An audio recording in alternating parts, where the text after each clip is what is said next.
NDA സ്ഥാനാർത്ഥി രാജീവ് ചന്ദ്രശേഖറിനെതിരായ ആരോപണത്തിൽ UDF സ്ഥാനാർത്ഥി ശശി തരൂരിന് തിരിച്ചടി. തെരഞ്ഞെടുപ്പ് കമ്മീഷന്റേതാണ് താക്കീത്. NDA സ്ഥാനാർത്ഥിക്കെതിരെ അടിസ്ഥാനരഹിതമായ ആരോപണങ്ങൾ ഉന്നയിച്ചെന്ന് കാട്ടി BJP നൽകിയ പരാതിയുടെ അടിസ്ഥാനത്തിലാണ് തെരഞ്ഞെടുപ്പ് കമ്മീഷന്റെ നടപടി. ഒരു മാധ്യമത്തിന് നൽകിയ അഭിമുഖത്തിലായിരുന്നു തരൂരിന്റെ വിവാദ പരാമർശം.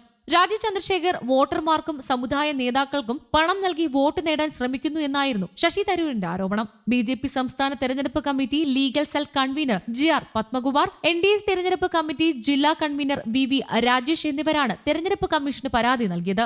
സംഭവത്തിൽ വിശദീകരണം തേടി തരൂരിനും അഭിമുഖ സംപ്രേഷണം ചെയ്ത ചാനൽ മേധാവിക്കും തെരഞ്ഞെടുപ്പ് കമ്മീഷൻ നോട്ടീസ് അയച്ചു. എന്നാൽ ആരോപണം തെളിയിക്കാൻ ആവശ്യമായ തെളിവുകൾ നൽകാനോ തൃപ്തികരമായ മറുപടി നൽകാനോ ഇവർക്കായില്ല. ഇതിന്റെ അടിസ്ഥാനത്തിലാണ് തരൂരിനും ചാനലിനും താക്കീത് നൽകിയത്. അഭിമുഖത്തിന്റെ വിവാദ ഭാഗങ്ങൾ പിൻവലിക്കാൻ നിർദ്ദേശം നൽകി. മാത്രമല്ല, അഭിമുഖം മറ്റേതെങ്കിലും രൂപത്തിൽ പ്രസിദ്ധീകരിക്കുന്നതും വിലക്കിയിട്ടുണ്ട്. അതേസമയം തരൂരിന്റെ ആരോപണം ജാതി മതവികാരം ഉണർത്തുന്നുവെന്ന് BJPയുടെ വാദം തെരഞ്ഞെടുപ്പ് കമ്മീഷൻ തള്ളി. സംഭവത്തിൽ തരൂരിനെതിരെ നിയമ നടപടിയുമായി രാജീവ് ചന്ദ്രശേഖരും രംഗത്തെത്തിയിരുന്നു. തരൂർ തനിക്കെതിരെ ഉന്നയിച്ച ആരോപണങ്ങൾ വ്യാജമാണെന്നും ഒരു മതവിഭാഗത്തെ പ്രതിക്കൂട്ടിൽ നിർത്തി സമൂഹത്തിൽ ഭിന്നിപ്പുണ്ടാക്കി തിരഞ്ഞെടുപ്പിൽ നേട്ടം കൊയ്യാൻ നടത്തുന്ന പ്രവൃത്തിയാണിതെന്നും കാണിച്ചാണ് രാജീവ് തരൂരിന്റെ വക്കീൽ നോട്ടീസ് അയച്ചത്. നോട്ടീസ് കൈപ്പറ്റി 24 മണിക്കൂറിനകം പ്രസ്താവന പിൻവലിച്ച് തരൂർ പൊതുസമൂഹത്തോട് മാപ്പ് പറയണമെന്നും ആവശ്യപ്പെട്ടിട്ടുണ്ട്. തിരുവനന്തപുരത്തെ വോട്ടർമാർക്കിടയിൽ തരൂർ തെറ്റായ വിവരങ്ങൾ പ്രചരിപ്പിച്ചുവെന്നും ഇടവക വൈദികർ ഉൾപ്പെടെ മണ്ഡലത്തിലെ സ്വാധീനമുള്ള വ്യക്തികൾക്ക് പണം നൽകി വോട്ട് സ്വാധീനിക്കാൻ രാജീവ് ചന്ദ്രശേഖർ ശ്രമിച്ചുവെന്നും ശശി തരൂർ പ്രചരിപ്പിച്ചുവെന്നാണ് വക്കീൽ നോട്ടീസിൽ പറഞ്ഞിട്ടുള്ളത്. അഭിമുഖത്തിൽ ഉന്നയിച്ച കാര്യങ്ങൾ തന്നെ ഞെട്ടിച്ചുവെന്നും രാജീവ് ചന്ദ്രശേഖർ നോട്ടീസിൽ വ്യക്തമാക്കിയിട്ടുണ്ട്. പ്രസ്താവന നടത്തിയ ഒരാഴ്ച കഴിഞ്ഞിട്ടും വിഷയത്തിന്മേൽ പ്രതികരിക്കാൻ ശശി തരൂർ തയ്യാറാകാത്ത സാഹചര്യത്തിലാണ് വക്കീൽ നോട്ടീസ് അയച്ചതെന്ന് രാജീവ് ചന്ദ്രശേഖർ വ്യക്തമാക്കി. താൻ ആർക്കാണ് പണം നൽകിയതെന്ന് തരൂർ വ്യക്തമാക്കണമെന്നും രാജീവ് ആവശ്യപ്പെട്ടു. നെഗറ്റീവ് രാഷ്ട്രീയം എന്റെ ശൈലിയല്ല. ഞാൻ നിലകൊള്ളുന്നത് പോസിറ്റീവ് നിലപാടുകൾക്കും നാടിന്റെ വികസനത്തിനു വേണ്ടിയാണ്. ദയവായി വില കുറഞ്ഞ രാഷ്ട്രീയത്തിലേക്ക് എന്നെ വലിച്ചിടരുത്.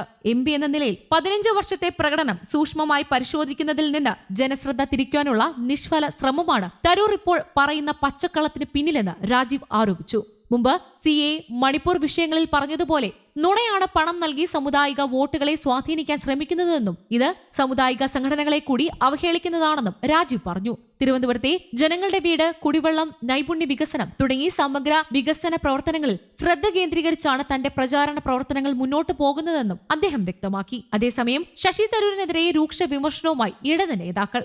ഇടത് സ്ഥാനാർത്ഥി പന്ന്യൻ രവീന്ദ്രൻ മത്സരിക്കുന്നത് എന്തിനെന്ന തരൂരിന്റെ ചോദ്യം അഹങ്കാരം നിറഞ്ഞതാണെന്ന് CPI നേതാവും മന്ത്രിയുമായ GR അനിൽ കുറ്റപ്പെടുത്തി.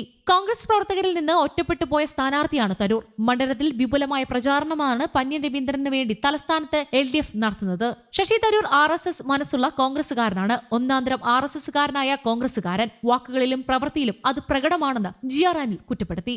തിരുവനന്തപുരം മണ്ഡലത്തിൽ ശശി തരൂർ പരാജയം സമ്മതിച്ച് കഴിഞ്ഞെന്ന് കടകംപള്ളി സുരേന്ദ്രനും പറഞ്ഞു. തിരുവനന്തപുരത്ത് 5 വർഷത്തിൽ ഒരിക്കൽ മാത്രം പറന്നിറങ്ങുന്ന ദേശാടന കിളിയാണ് തരൂർ. പരാജയ ഭീതിയാൽ തരൂർ എന്തൊക്കെയോ വിളിച്ചു പറയുകയാണ്. സംസ്ഥാനത്തെ 20 സീറ്റിലും ഇടതുമുന്നണിയുടെ മുഖ്യ എതിരാളി UDF ആണ്. ഒരിടത്തും BJP മുഖ്യ എതിരാളിയല്ല. 15 വർഷമായി തരൂർ ജനങ്ങളെ കബളിപ്പിക്കുകയാണെന്നും കടകംപള്ളി സുരേന്ദ്രൻ പറഞ്ഞു. News desk, Kerala Kaumudi.